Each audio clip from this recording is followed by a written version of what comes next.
तो जैसे ही उत्तानपाद के पास में पहुंचे, जैसे ही उत्तानपाद ने बड़ी रानी का पुत्र देखा तो एकदम से सीने से लगा लिया। सोचने लगे कि उत्तम को तो हम रोज लेते हैं, लेकिन ध्रुव को मैंने कभी नहीं लिया। तो ध्रुव को अपनी गोदी में बैठा लिया। जैसे ही ध्रुव को गोदी में बैठा रहा, एक चुगला वहां से चला।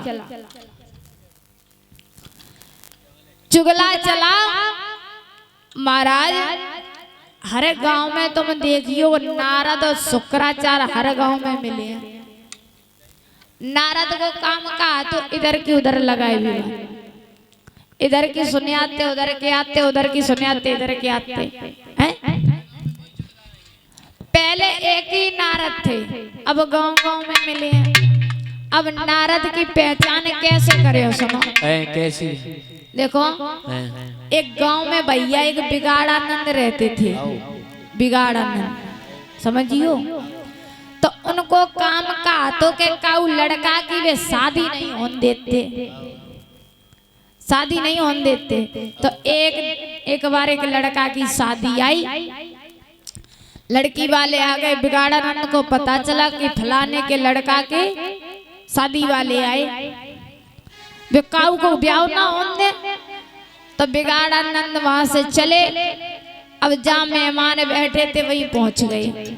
अब लड़का के पिताजी ने कहा लड़का के कान में, कैसो करो तुम जाओ और बिगाड़ानंद के पैर छुइयो और जा कह दियो चाचा अब 1 घंटा बाद तुम आ जाइयो, अब चले जाओ। अब लड़का वहां से आया, पैर छुए और कान में कही के चाचा अब मेहमान बैठे हैं, अब तुम चले जाओ 1 घंटा बाद आ जाइयो। बिगाड़ानंद बोले हम तो जा ही रहे थे, हम तो जा ही रहे थे। हमने सोचा कि तुम्हें मृगी की बीमारी जो लगी थी वह सही हुई कि नहीं हुई।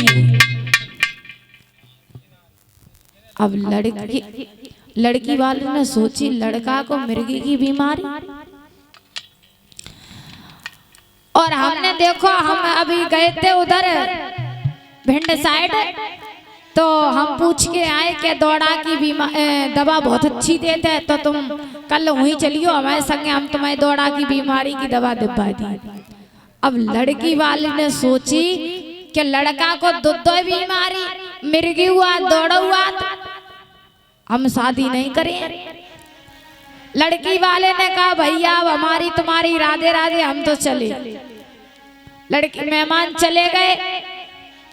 धीरे धीरे समय व्यतीत हुआ। एक दिन महाराज हुआ ऐसा कि बिगाड़ानंद की हालत खराब हो गई। इतनी हालत खराब हुई कि महाराज वे हॉस्पिटल पहुंच गए। अब कछु लोगों ने सोची कि ऐसो करो चलो बिगाड़ानंद को देखे आए। अब कछु तो कान लगे कि जो काऊ को ब्याह नहीं होने दे तो कल मरे सो ब्याह मर जाए, हम नहीं देखेंगे। अब कछु लोगों ने कही हुई है चलो देखे आए गांव को सदस्य। तो अब 1-2 दिन के मेहमान रह गए तो अंत समय देखे आओ। अब भैया 2-4 लोग हॉस्पिटल गए तो बिगाड़ानंद से कही कि तबीयत कैसी है? बोले तबीयत ऐसी है कि 1-2 दिन के मेहमान हैं। बोले आखिरी इच्छा कछु है तुम्हारी?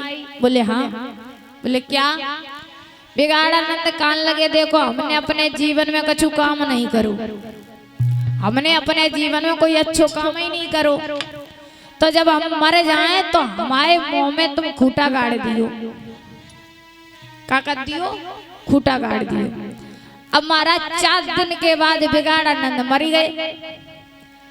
अब लोगों ने कही कि देखो बिगाड़ानंद की आखिरी इच्छा जाती कि हमारे मुंह में खूटा गाड़ दियो। अब कछु लोगों ने कही हुई है, अब जो कह दई सो कह दई, अब छोड़ो। अब बड़े बूढ़े बैठे थे भैया, मरने वाले की आखिरी इच्छा पूरी करी जाते है, कद्दे का जाए रो। तो महाराज बिगाड़ानंद के मुंह में खूटा गाड़ दिया।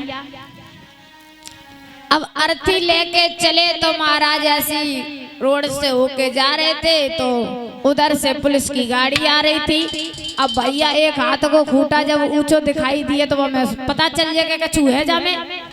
पुलिस वाले ने कही आरती तो हमने बहुत देखी, लेकिन जा तो कुछ अलग ही दिखाई दे रही।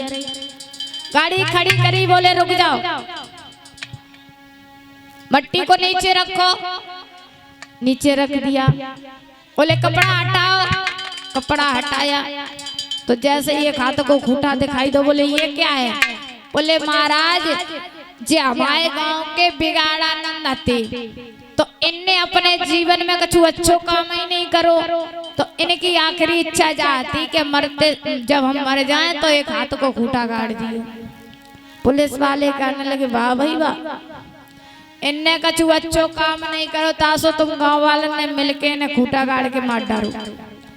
महाराज जरा बच्चा ते लेके सब थाने में। अब लोग कहने लगे कि जियतों पे हड़ाओ, मरे पे हड़ाओ, बोलिए गोविंद भगवान की। तो कछु कछु ऐसे लोग हैं।